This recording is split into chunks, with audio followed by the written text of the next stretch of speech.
বন্ধুরা, কেমন আছো সবাই? আশা করি খুব ভালো ও সুস্থ আছো। আমার এই ছোট্ট চ্যানেলে তোমাদেরকে অনেক অনেক স্বাগত ও অনেক অনেক ভালোবাসা।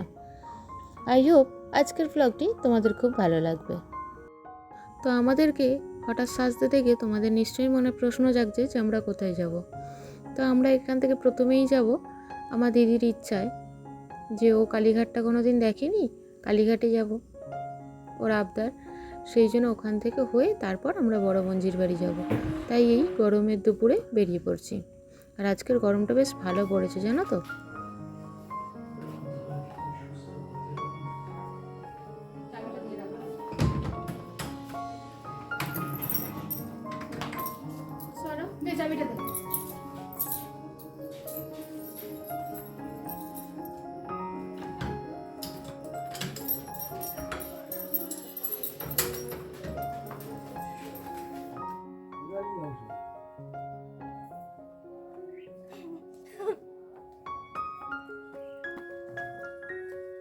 দিদি আজ সকালবেলা ফোন করেছিল, করে বলল ওর কালীঘাট যাওয়ার অনেক দিনের খুব ইচ্ছা।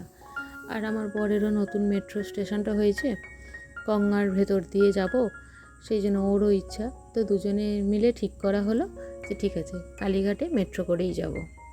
সেই মতো তাড়াতাড়ি বেরোলাম, কিন্তু এদিকে ট্রেন তো লেট।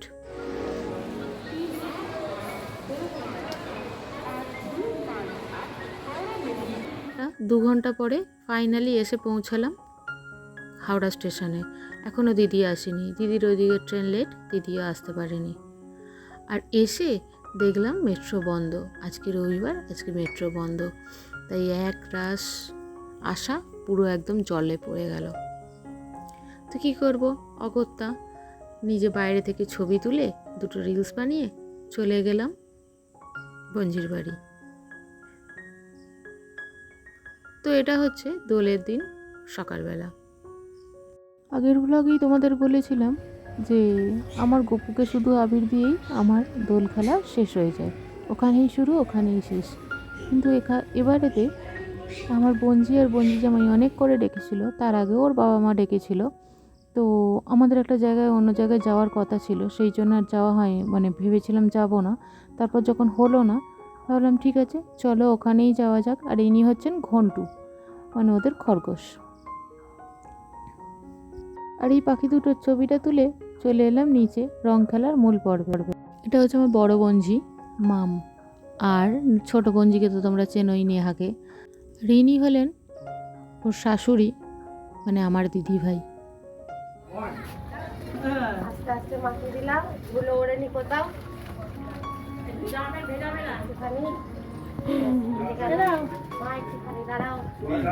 বাবলি দেখি, এদিকে তাকা, ওইদিকে তাকা, ওইদিকে ওইদিকে। স্টার্ট।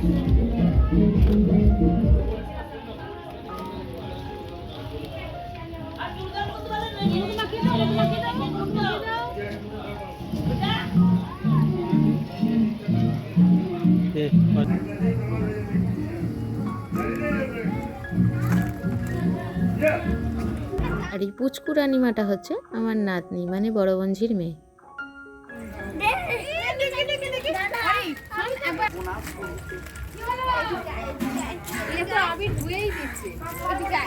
এই যে তোর মেয়ে ওখানে গিয়ে জল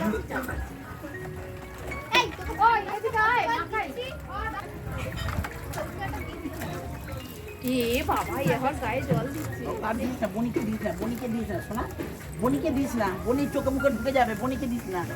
তুমি দেখো জানো তো, আগে রং মাখতে নিজে পছন্দ করতাম, এখন রং মাখা দেখতে পছন্দ করি, কারণ এখন তো আর রং মাখা যায় না নিজের, সেই জন্য।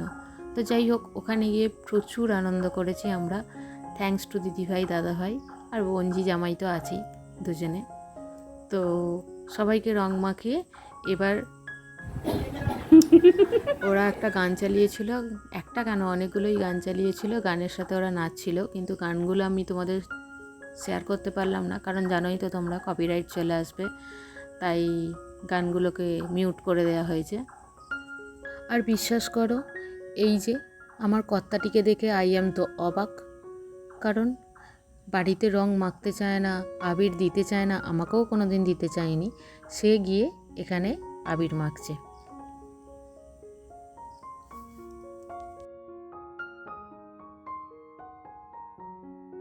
আর এটা হলো আমার জামাই বিট্টু। এ এখন বেলা করে এসেছে, তাই একে রং মাখিয়ে দিলাম।